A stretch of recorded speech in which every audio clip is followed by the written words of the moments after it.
Okay, good morning, world. How are we today? I do apologize. This is a little bit dark this morning. We're early. Okay, this morning I wanted to talk about. I've just been watching clips from the budget battleground. Sort of like a Australian news segment talking about the Australian budget proposals and whatnot from the current government. And, so the topic that they were just talking about was in regards to Albanese's proposal to curb negative gearing with houses. So that people basically, make a profit off of owning houses, specifically investment properties, which would, typically be rented out. And, so there's a few things that came up were talking about how back in 1985, Paul Keating had attempted to do the same thing, and after 2 years it had to be reversed because there was such a negative effect from stopping negative gearing. And this can happen. What happens most is that people don't see the value in owning multiple houses anymore and owning them to rent out. So they just sell them. And then, okay, there's houses on the market to buy, but there's not houses on the market to rent. And there's a lot of people who are not in the market to buy. They can only rent. They have the finances to rent. They don't have the finances to buy. And, there's a huge question as to whether this proposal, if it's enacted and Albanese, and his government are able to implement this with the no negative gearing now, will the same thing just happen? Will these investors just pull out, and will it deter other people from investing in owning properties to rent out to other people? And then I didn't know, but apparently 40% of new builds, like these new build packages, are actually snapped up by investors to rent out to people. And I thought that was interesting because, while they're talking about it in a positive way, that it's great to have investors buying up properties, even new build ones for the rental market. I actually thought at the time when they were talking about that, I actually thought as well, though, that actually leaves less properties available for, let's say, first time house buyers, that, it's a mum and a dad and their 3 kids trying to get a house of their own. There's less available if 40% are bought up by wealthy investors, who are looking to make big bank, a lot of profit from negative gearing, renting out these properties. And so there's that. And then, Barnaby Joyce was part of the panel there talking on the budget battleground. And, he's talking as well about, the belief that there is, even with the affordability of homes, okay, there is a definite a definite, like, huge demand for homes in this country. There is not enough. It's not just that there is not enough in the correct price range for people, it's that there's not enough. And like, possibly there's going to be less if investors start selling up and not investing in houses for renters anymore, as a side hustle, or even their main income stream. They will find something better to do with their money, to invest their money in.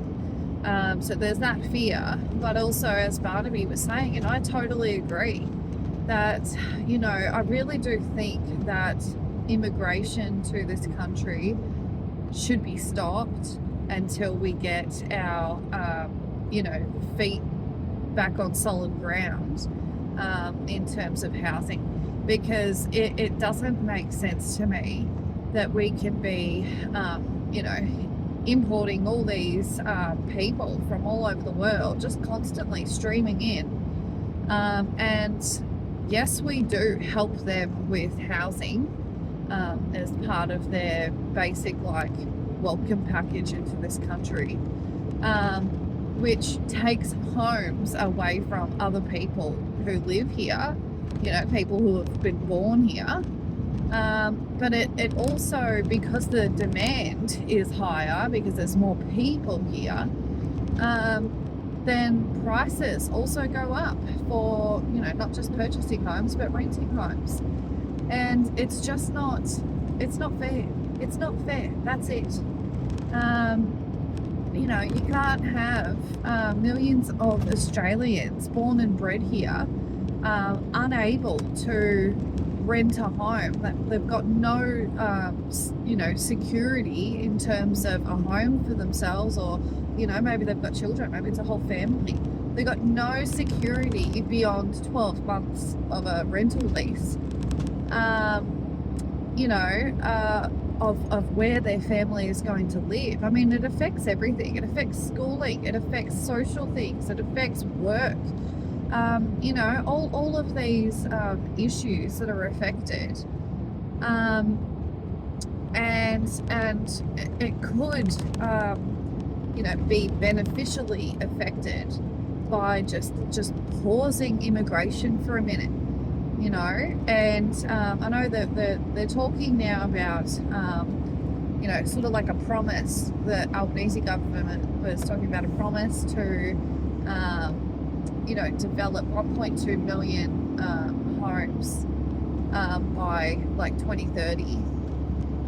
And, but again, on this panel, on the budget battleground, they're talking about, well, that's going to get pushed out further by, reforms to negative gearing, which affects, investors' interest in even owning properties to rent out, and there will be sort of like a crisis that happens that the government will have to respond to, financially. And it's just, even like, it's too long already. To say that, oh yeah, don't worry guys, we're going to be investing into building 1.2 million homes by 2030. Okay, well, number one, that's already 4 years away. What are people supposed to do? Live in the park with their children for 4 years until there's more government homes? And I haven't heard anything else about the 7,000 homes that were getting built. What's happening with that? I'd like to know what's happening with that. But just in any case, I feel like it's just a whole bunch of talk. Obviously Albanese has gone back on what he said, at the start of his reign. He said initially that he was not going to make changes to negative gearing, and now he is. But, all politicians do that, don't they? no one really sticks to what they're saying. But yeah, anyway, the way things are in this country right now is that you know, things have been gradually getting worse for people financially, not better.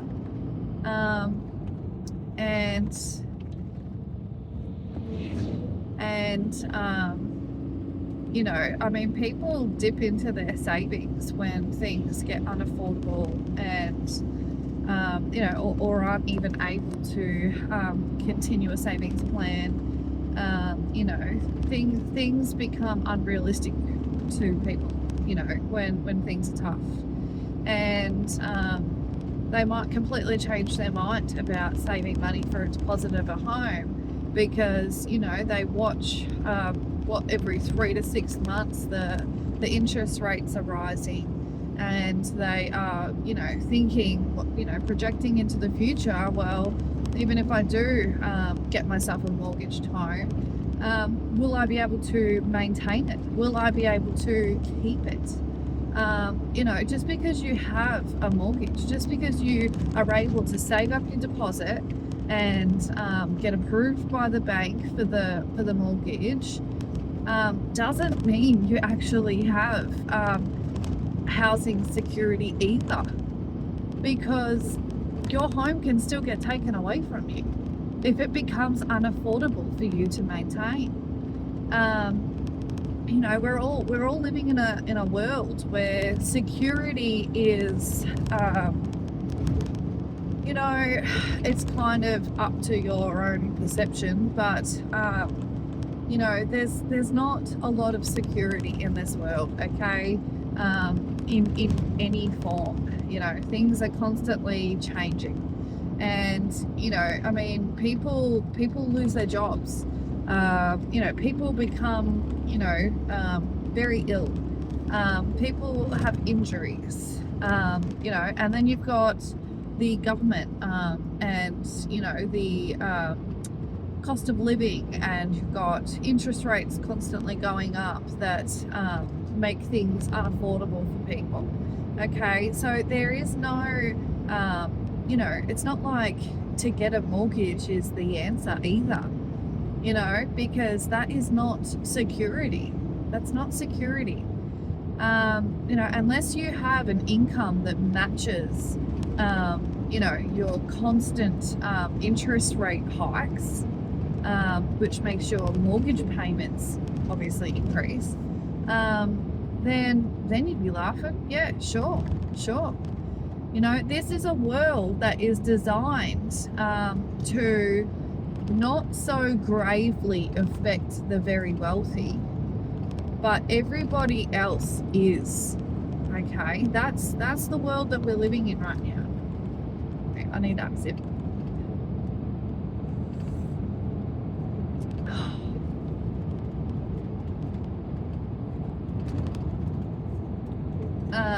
So yeah, like, while it's interesting to be, you know, in the loop, so to say, about what they're talking about with budget plans and, you know, proposing and all that sort of stuff, I just want to say that you still have to tune into your own discernment about what is best for you financially. And I will repeat again that the biggest problem we have in this country is the fact that the government does not allow people to live how they can afford to live and how they want to live, how they are able to live. Okay, if a person is only able to make it through this world in a caravan that's either attached to their car and they're moving around from A to B, maybe it's even still in a local community because they've got jobs in that local community, why can't that person do that?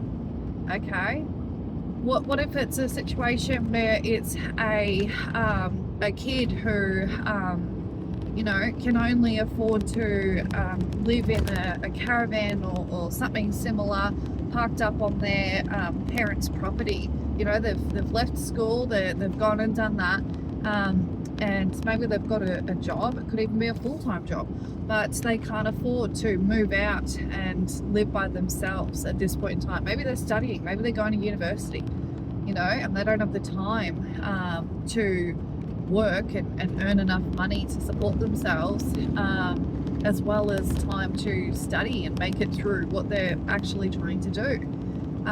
You know, there is so many different circumstances, you know, that make it where a family, you know, can only afford, or an individual can only afford to live a particular way.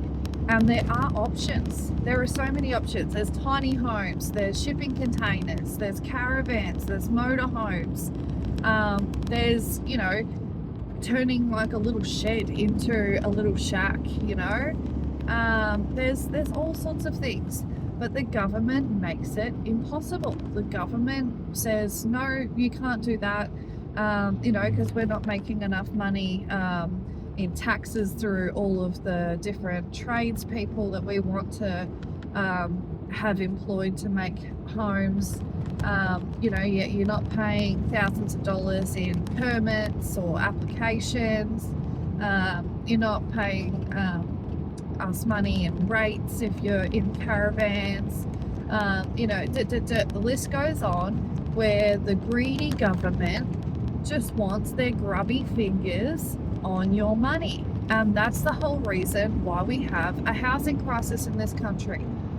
If people were able to home themselves however they could, how they can afford and what suits them at this point in time in their life, we would have a drastically reduced number of people who are classified as homeless, people who have no home security. And I don't understand why the government is so ignorant about this. Like, it would take pressure off them off themselves if they did that. I don't know why.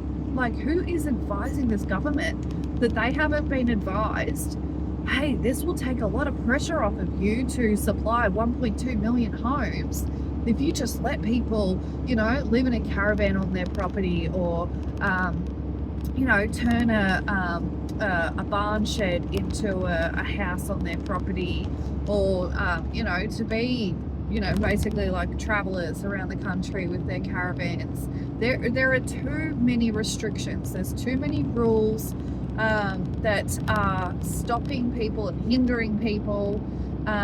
You know, there's too much threatening from councils to, you know, sue people, take their things, and, you know, all this sort of stuff, you know. I mean, obviously there is a solution, and it's a solution that can be implemented today, you know, not 2030, not 2040, okay, today. Lives could be changed. You know, if the government just stood back for a second and stopped trying to get their sticky fingers on every single dollar in this country. You know, and it just, imagine the relief that people would feel if they had a bit more freedom of choice.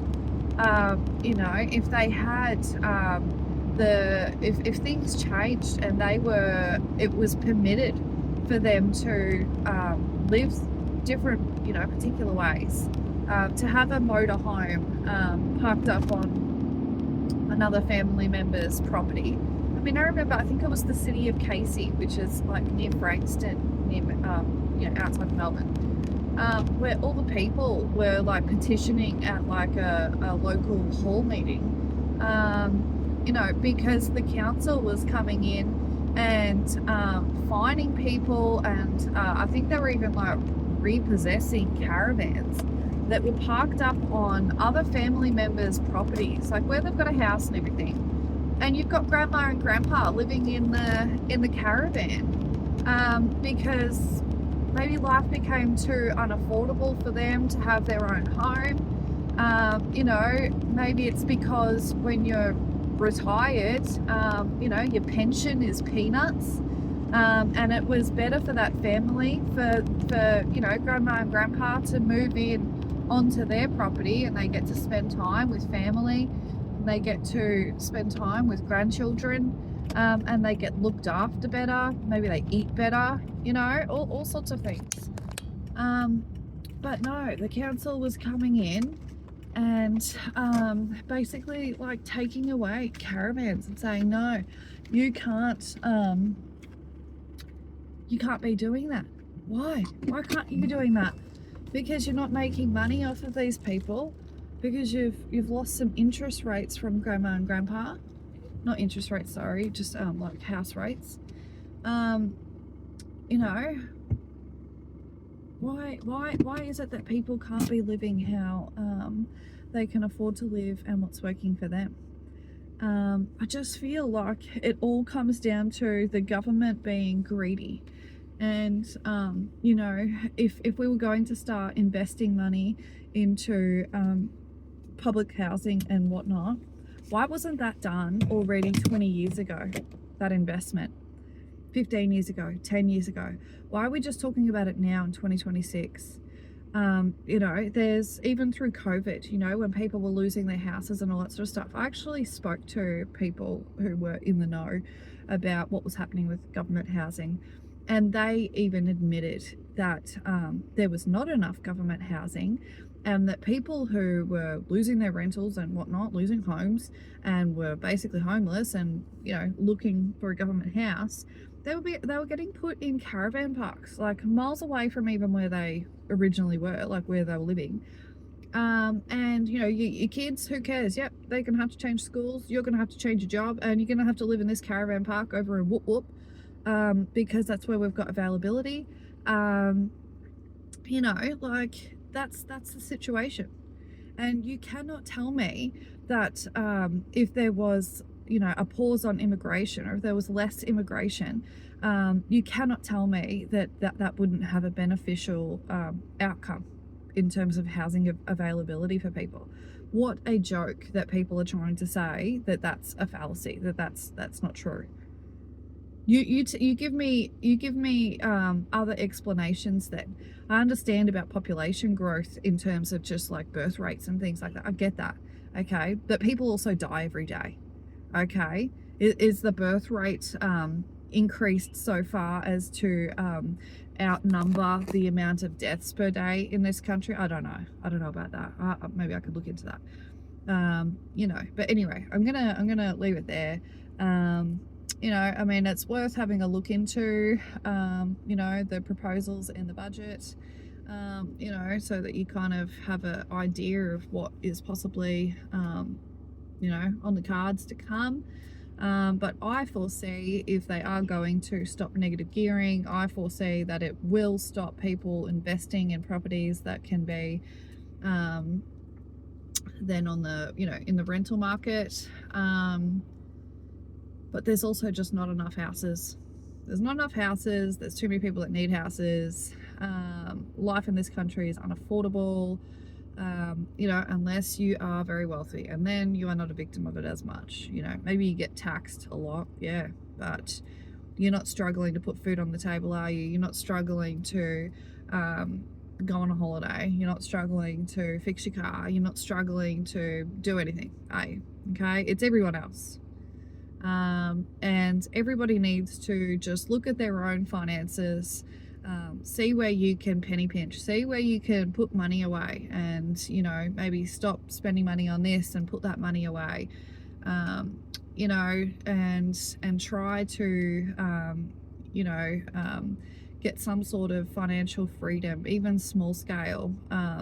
You know, start small, and then maybe as time goes on you can build it up, and you train yourself to spend less on unnecessary things, and before you know it, you've built up some wealth, you know, whether it's in a little piggy bank if you don't trust the banks, you know, or if it's in your savings account through a bank, you know. Just get some sort of financial freedom, because also having a poverty mindset a lacking mindset is not good. It's not good. You have to have a mindset that money always comes to you, things always work out, and see your abundance around you. Okay, see what you have. You know, that all cost money, didn't it? You know, at one point in time, you didn't have that, you didn't have that, you didn't have that. Oh, it's great your family has that. It's great your family has that. You have to see your abundance as well, okay? And I do think that this world is energetic, and I do think that your mindset does play a big role in attracting things or even detracting, you know, like repelling things. So, you know, again, this is all just food for thought. This is just my opinions, just having a little chit chat. But yeah, focus on what you can focus on, where you can put money aside, where you can save money, where you can stop, you know, maybe possibly being wasteful with money, so that you can develop some financial freedom. All right, you all have a good day, and I will see you again soon.